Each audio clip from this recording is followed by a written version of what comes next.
Good morning. My name is Nicola Stupka, and it is my privilege to serve as your worship associate today. The theme for March is renewal. Speaking of renewal, last Sunday was the first official day of spring, so happy first full week of spring to all of you. When I was growing up, my mother and stepfather threw huge Easter parties every year. These were thrilling events. Friends and family came from all over the Bay Area. The food was amazing, and I always had a new dress to wear. The highlight of these parties, though, was the Easter egg hunt, which really was a candy hunt. And at some point during the party, a group of adults, including my stepfather, who would wear a pink Easter bunny suit, would slip away and hide pounds and pounds of candy around my parents' property. As a child, waiting for the Easter egg hunt to start was unbearable, and it didn't help that my mother had a rule that the smallest and youngest children were given a head start to fill their baskets. She made a point of explaining each year that this was a compassionate thing to do. My mother is very spiritual, but does not identify with a specific religion, and my stepfather is not religious at all. So these were not religious celebrations of Easter, but rather celebrations of friendship, family, springtime, food, generosity. As my husband and I prepare to have a child in just a few weeks, I've been thinking about the holiday traditions I hope to create for our son, ones that will parallel what my parents were able to create for me. I wish to embrace friendship and togetherness and good food, and I know that Tapestry will be an invaluable part of this process. That the community here and the principles of Unitarian Universalism directly support these values. We come together in community, supporting and encouraging each other on our spiritual journeys, affirming the importance not only of tolerance, but of acceptance, compassion, and open-mindedness. Welcome to this good place, Tapestry, a Unitarian Universalist congregation. If you are a Facebook user, please be sure to check in to let your friends know what a wonderful congregation we are. And now, if you would please take a moment to silence mobile phones and other devices that might be disruptive to our worship time together. Also, to help maintain a contemplative atmosphere, please hold your applause until after the postlude is finished and the service is completed. On Saturday, April 2nd, we are hosting UU Justice Ministries regional training here at Tapestry. The areas of focus include economic justice, environmental justice, racial equality, and immigration justice. UUs from several neighboring congregations will be there, or here.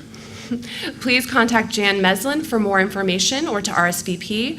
Her contact information is on the back of your order of service. Next announcement, on Sunday, April 17th, we will have a new member recognition. If you are planning on becoming a member, please see Reverend Kent briefly after the service so that anyone who is interested has the opportunity to participate. Now I would like to invite up Dave Weber, who has an announcement on behalf of the Green Sanctuary Committee.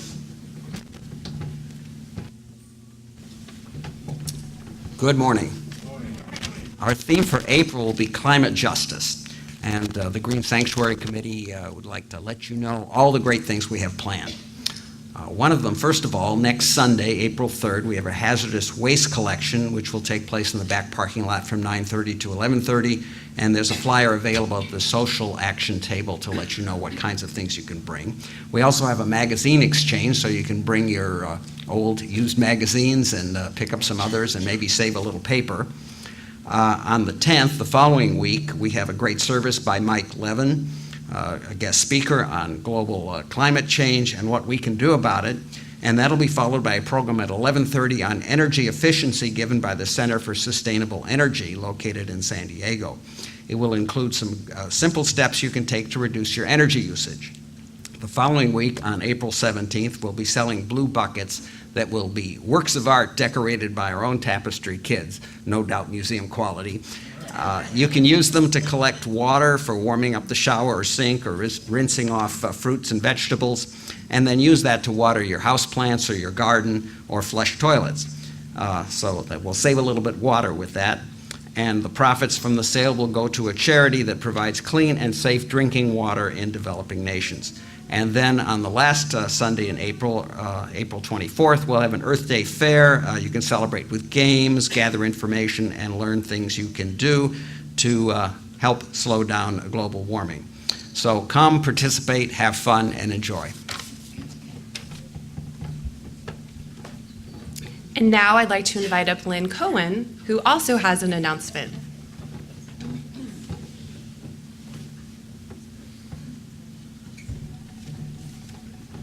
Good morning. April is a very exciting time at Tapestry. I'm Lynn Cowan. I'm the president of the Tapestry Board of Trustees. Next week, we will be having a special membership meeting to vote on decisions related to the purchase of a building for Tapestry's new home. This meeting will be immediately after the service, so please plan to attend if you can to be part of this exciting time. And I promise the meeting will be short because we need to finish before the brunch can start. So there's your incentive. See you next week.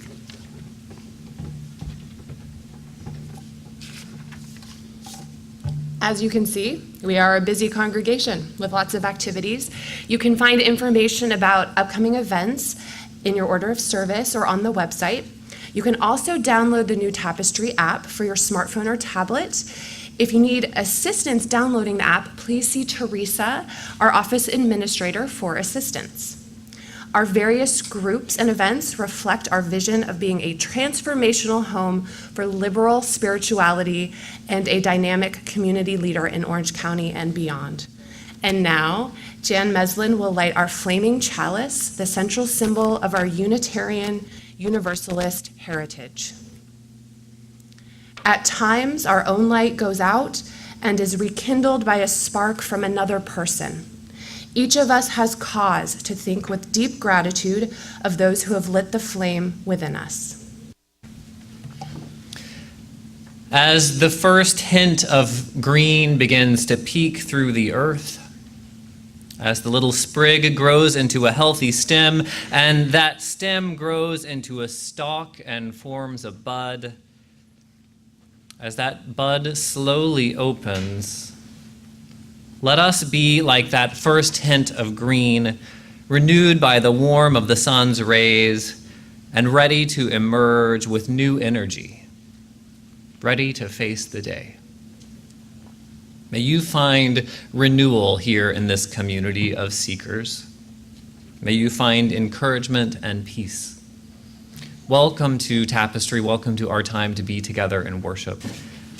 As we worship together, we pause every Sunday to lift up the joys and sorrows in our midst. Some do that silently by lighting a candle. Others have short written messages to share. I want to start by sharing a joy of my own, and that's a simple joy for all of the generosity of time and treasure and talent that folks offer. There's a new visual representation of that in the mandalas that Judy hung for us this week. She came in the middle of the week and went to work. So, a couple of others that people have written I want to share with you. Connie Purcell asked for positive thoughts for her cousin Margie Sampson, who died March 15th and was buried in Marshall, Missouri. And finally, Tara Sayer and Scott Noonan share a joy and a bittersweet joy. The first joy is that Scott will be home in late April. The sort of bittersweet joy for us is that they received orders to their next call of duty or their next station. They got their first choice and will be heading to Chicago. So we love you and we'll miss you. So would you join me in reading our congregational response? For your joys, we join you in celebration. For your sorrows and concerns, may you feel our compassion. Good morning, everybody. Getting excited for the egg hunt later? Yeah.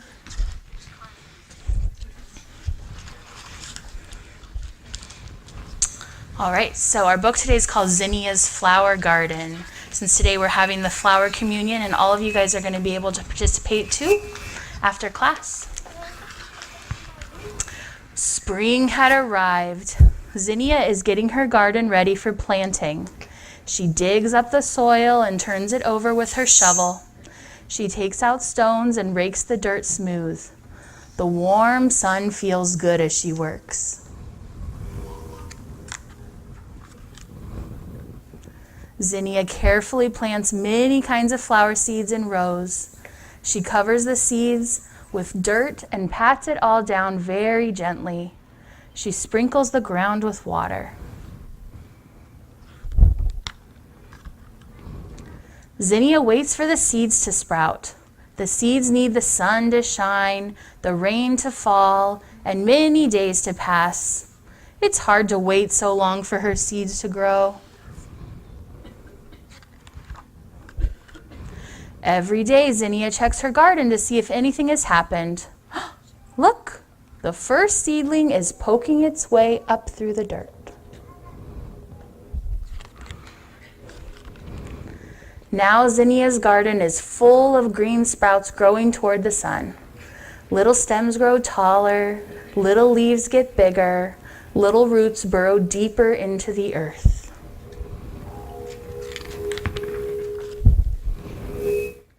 Zinnia takes care of her garden every day. When the sun is hot and the soil is dry, she waters her thirsty plants. She pulls up pesky weeds that try to crowd out her plants. She inspects them for greedy bugs. She measures how tall her strong and healthy plants are growing. Every day they get bigger and bigger, just like you. First thing in the morning, Zinnia runs out to check her garden. She is excited to see little buds growing on many of her plants. You see them? And then at last she finds what she has been waiting for, the first flower. One bud has bloomed. How beautiful, and what a sweet smell. There are many more buds that will open soon. Whoa. The garden grows and grows with blossoming flowers. Zinnia paints, reads, and picnics among them. Butterflies flutter, bees buzz. Zinnia's garden is her favorite place to be on these warm summer days.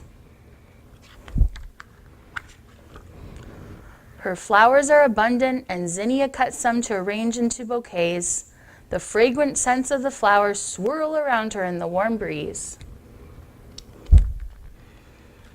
One hot summer day, Zinnia has a lemonade stand and puts up a sign, "Pick your own flowers." Customers come and gather bunches of flowers and drop money in her jar.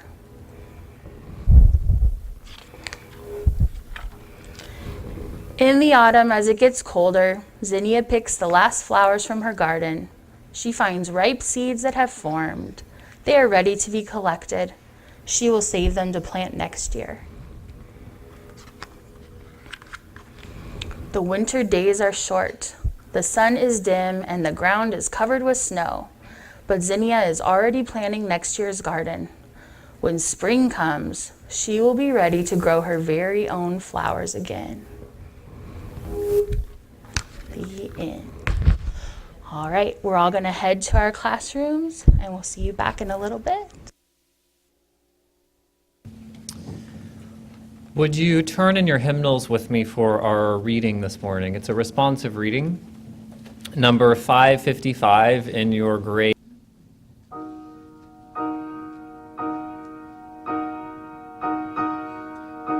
I got me flowers to strew thy way.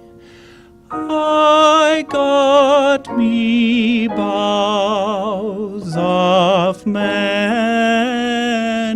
a tree, but but thou wast up by break of day, and brought'st thy sweets along with thee.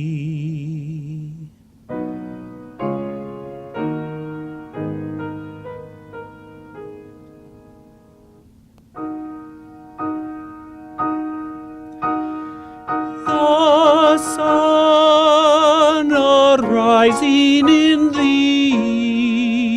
east, though he give light, and the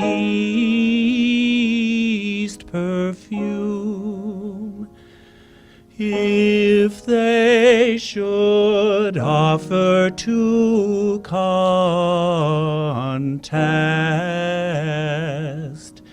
with thy arising, they presume.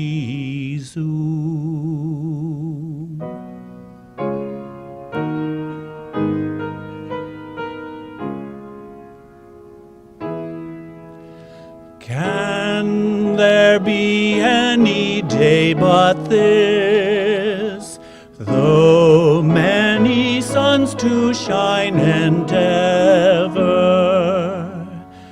We count 300, but we miss. There is but one, and that one ever.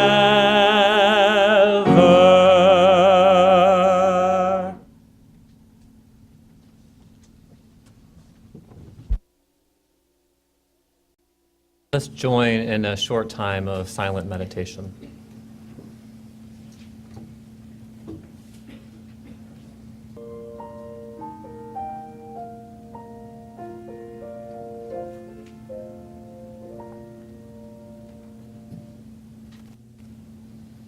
Namaste. Amen, and blessed be.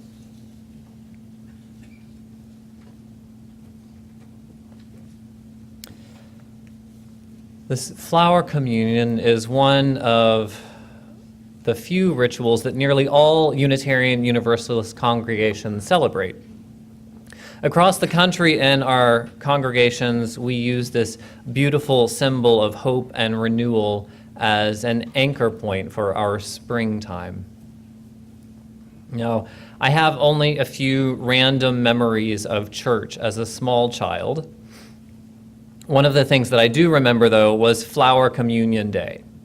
Everyone brought a flower with them to church, kids and adults. As children, we actually kept our flowers with us as we went through our religious education classes. By the end of class, there were some very, very sad-looking roses. But the flowers, all of them, were just fascinating.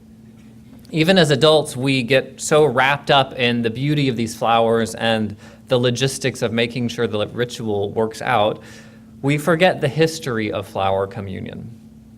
So today I want to talk a little bit about the history of this ritual and how that history reflects our deepest values as Unitarian Universalists. That flower communion was first practiced in a small Unitarian church in Prague, Czechoslovakia. Norbert Čapek, the minister of that congregation, is usually given credit for creating it, but it's his relationship with his wife that really makes the story memorable. Norbert met his future wife, Maya, in New York City while he was studying for his PhD. While they were in New York, she convinced him to leave the Baptist ministry and to turn to Unitarianism. After finishing his schooling there, they returned to Czechoslovakia and founded a tiny Unitarian church in 1921. They had a church, but it was very small. It was kind of like ours. It didn't have bells or spires or stained glass windows. It didn't have carvings of wood or stone. It had no organ. They didn't even have a piano. They had 4 walls and a door and some wooden chairs. But they loved their little church, and it was vibrant. A few years later, in 1926, Maya was also ordained to the ministry. A few years after starting their church, in 1923, Norbert felt that they needed some ritual to bind this people together more closely. Much like our congregation, they were mostly converts from other traditions. So this new ritual had to be something that wouldn't alienate his members who had left their religious backgrounds to be Unitarian. He knew that the symbols of bread and wine certainly wouldn't work, so he turned to the beauty of the countryside for symbols. And he found flowers, of course. They were just the thing. So he asked all the people of his church to bring a flower or a budding branch or even a twig the next Sunday. They asked, what kind? What color? What size? And he said, you choose. Choose whatever you like. So on June 4th, 1923, they celebrated their first flower communion. Flowers of different colors and sizes came in. There were yellow daisies and red roses and white lilies and blue asters. Flowers filled vases throughout their little church. And the flower communion soon became one of their annual traditions. 7 years later, in 1940, Maya, his wife, headed to Massachusetts to do a little speaking tour there. And she introduced this flower communion to the Cambridge, Massachusetts church. But unfortunately, because World War II broke out, Maya was unable to return to Europe, and she was stuck in the US. That same year in 1940, Nazis took control of Prague, and they found Čapek's gospel of inherent worth and dignity of every person unacceptable. As court records describe it, his teachings were too dangerous to the Reich for him to be allowed to live. For one of our most central principles, for believing and preaching in the inherent worth and dignity of every person, Dr. Čapek was sent to Dachau, and he was killed the next year. It wasn't until the war ended that Maya learned of her husband's death at Dachau. She remained in the United States and served as the minister of the New Bedford, Massachusetts congregation for 3 years. And then she worked with the United Nations Relief and Rehabilitation Agency, helping displaced people resettle in Yugoslavia, in Egypt, and in Palestine. Norbert Čapek suffered a cruel death. But his message of human hope and decency lives on through his flower communion that we practice every year. This story is heart-wrenching, and it points to some of our most central Unitarian Universalist commitments, like nature. It's no secret that we care for the environment. You listen to that whole list of things that are happening here just next month. I've heard it said that the best way to find a Unitarian Universalist congregation is to look for the parking lot full of Priuses, and it's true. But what you might not know is that the connection to nature was part of the bedrock of American Unitarianism. That focus dates all the way back to Ralph Waldo Emerson and Henry David Thoreau in the 19th century. In 1838, Ralph Waldo Emerson preached one of the most influential sermons in our history. People thought it was quite controversial at the time, but it stuck and it shaped us into who we are today. Emerson argued that our individual moral intuition is a better guide to living than any religious doctrine. He said that every person had the capacity to understand what is good and true if we opened ourselves to experiencing the world around us. He flat out rejected the miracles of the Bible, which is a pretty controversial thing to do in 1838. He said that We shouldn't buy into those miracles because our lives are full of beauty every day, in nature and in the compassion of people around us.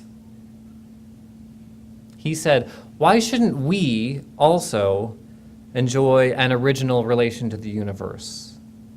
Why shouldn't we have a poetry of insight and not of traditions?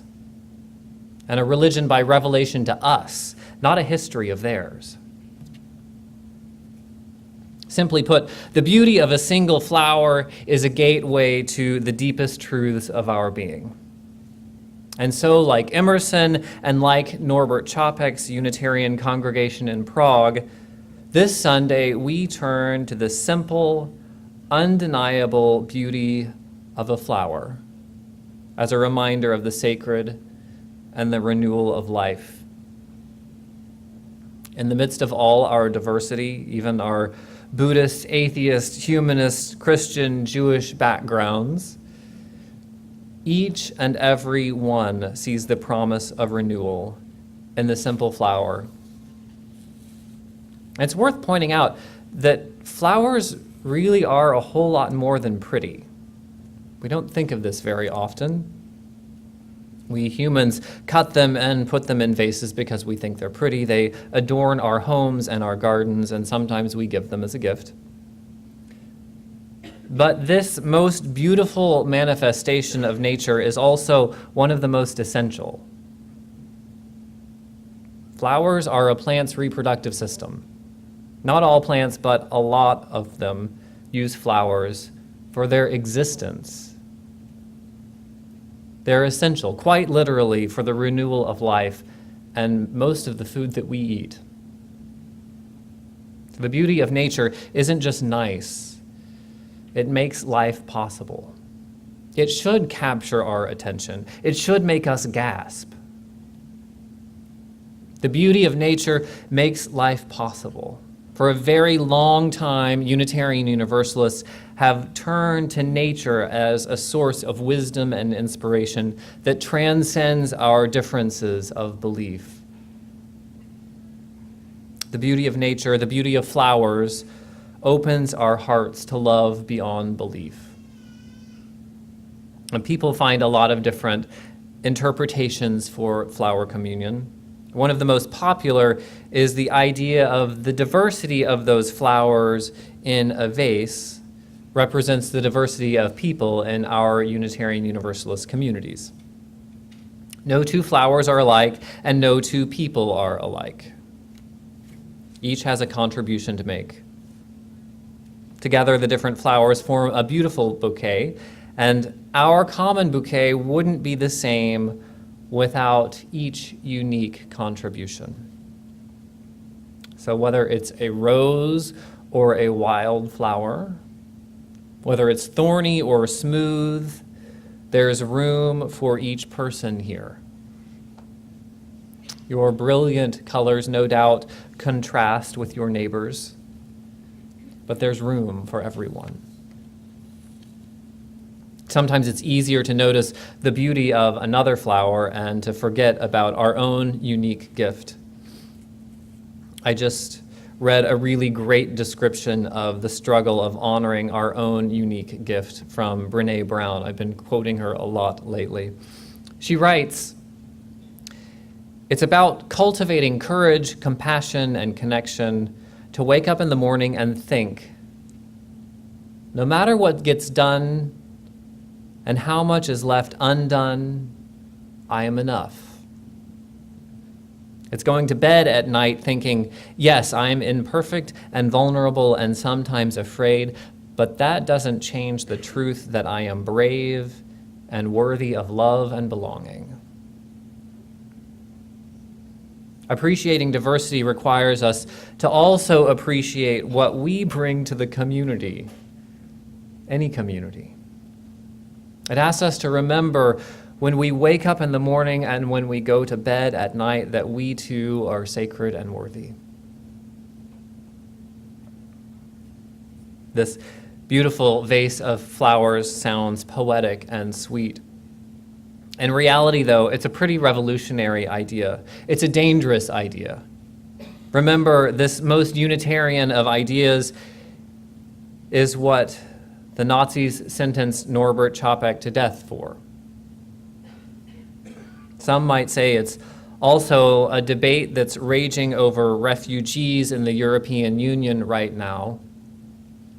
And closer to home, national political figures are rising in power by dehumanizing whole categories of people. Our most central Unitarian Universalist belief that every soul is sacred and worthy is truly revolutionary. Nazi powers knew it. It's a revolutionary belief. I'm proud to be a part of a community brave enough to offer a radical message. Now, sometimes optimism gets dismissed as unrealistic or naive. But hope isn't about eternal goodness. That's why I wanted to do that rather lengthy reading this morning. It offers both the hope and beauty and the pain, and knowing that they're both there. Hope is a reminder that after a long, hard winter, the promise of spring awaits. It's a recognition that pain and death will always be a part of our existence. But we choose hope. We choose faith in the worth and dignity of our human family. One of the last records that we have of Norbert Čapek is a prayer that he wrote in Dachau shortly before his death. Reflecting on his journey and his own life, he wrote these words: "It's worthwhile to live and fight courageously for sacred ideals. Even though disappointed 1,000 times or fallen in flight and everything would worthless seem, I have lived amidst eternity. Be grateful, O my soul, my life was worth living." There's nothing frilly or naive about that foundation of faith. That's some rock-solid hope, literally in the face of death. The awareness of the budding flower, the appreciation of spring, recognizing the unique and beautiful gift of every single person, these things matter. These things make life worth living. By exchanging flowers today in our flower communion, we show our commitment to share hope with one another. After the darkness of winter, in the midst of political uncertainty and perhaps self-doubt, we choose hope. We choose to open ourselves to the goodness of life. Amen.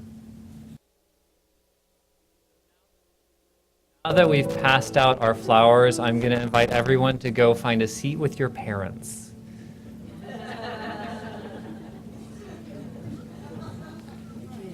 Great.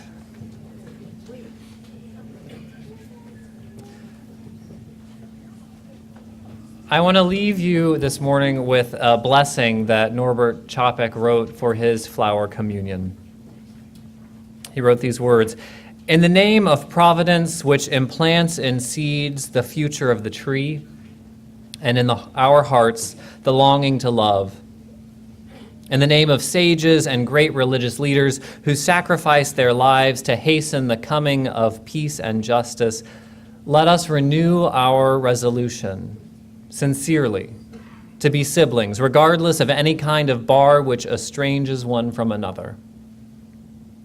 In this holy resolution, may we be strengthened, knowing that we are one family, that one spirit of love unites us, and blessed by the beauty in our midst, may we endeavor for a more perfect and more joyful life. So may it be."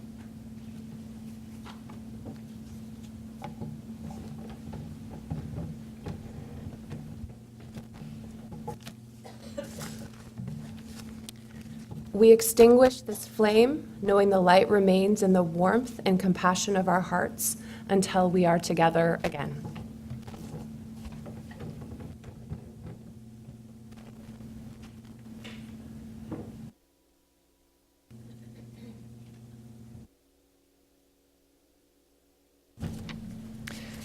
While extinguishing our chalice, I noticed a stash of joys and sorrows that I would be remiss to not mention. So bear with me for just a moment, unless these are some of you missing joys and sorrows that didn't get read? Yes? Okay. Bob and Mary Ann's daughter, Sarah Balmuth, was hired by the University of Hawaii to participate in a 3-year archaeological project on Oahu. Wow, I'm glad we shared this. She's now living in Waikiki, Hawaii, and wishes everyone aloha. Dave and Penny Kinnear are remembering our son, Matthew David, who would have been 45 last week.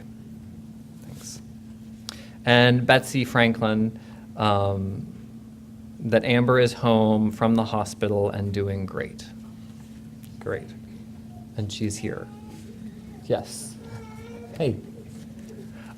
Okay, hey. Just connected the dots there. Thank you. Would you join hands for these closing words?